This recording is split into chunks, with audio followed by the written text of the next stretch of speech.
Well, good morning. It's Tuesday, August 7th, and we are gathered for our morning devotion.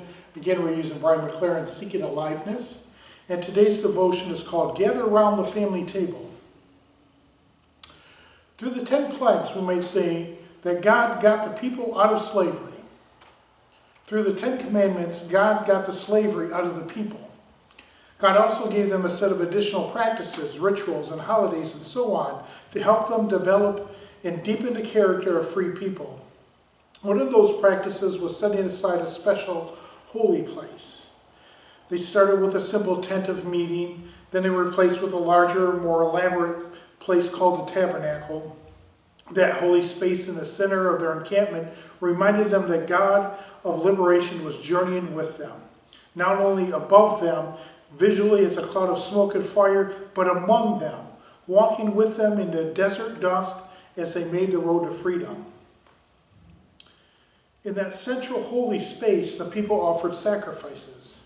Animal sacrifices had already replaced the more primitive and brutal rituals of human sacrifice, but the whole idea of appeasing God through bloodshedding of any kind was gradually being replaced with an idea of communing with God over a meal.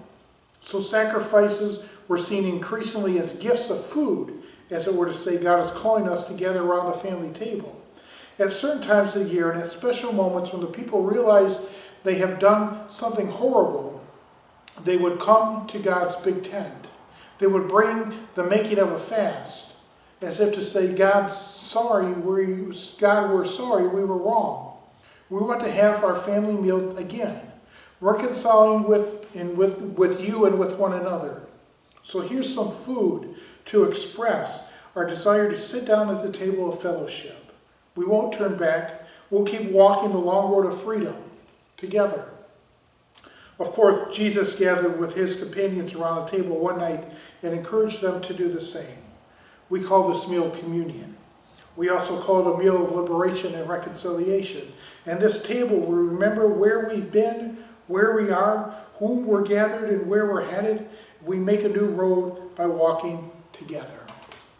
And so what Brian McLaren is really kind of getting at today is, as the Israelites evolved out of Egypt, as they were on that 40-year journey, they were moving away from the old system of how to worship God. And they were moving into this new system of being in communion with God, of being together with God, of God being a part of community and them being a part of God's community.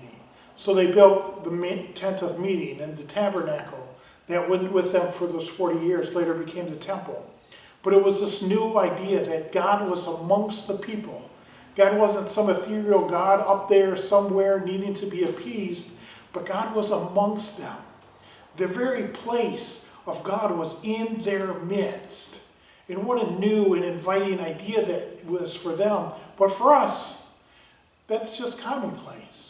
We know God is amongst us. We know God is here in this devotion. We know God is in our Sunday worship, wherever that may be. God is with us in our daily lives. We know God is here. But for them, to truly be alive, they had to realize that God was with them always. God was amongst them, and God loved them. So I encourage you this week, as you go about the busyness of life, to find out where God is amongst you. Where is God at in your life? Is he on the outside or on the inside? Is he amongst you? Where do you see God working in your life?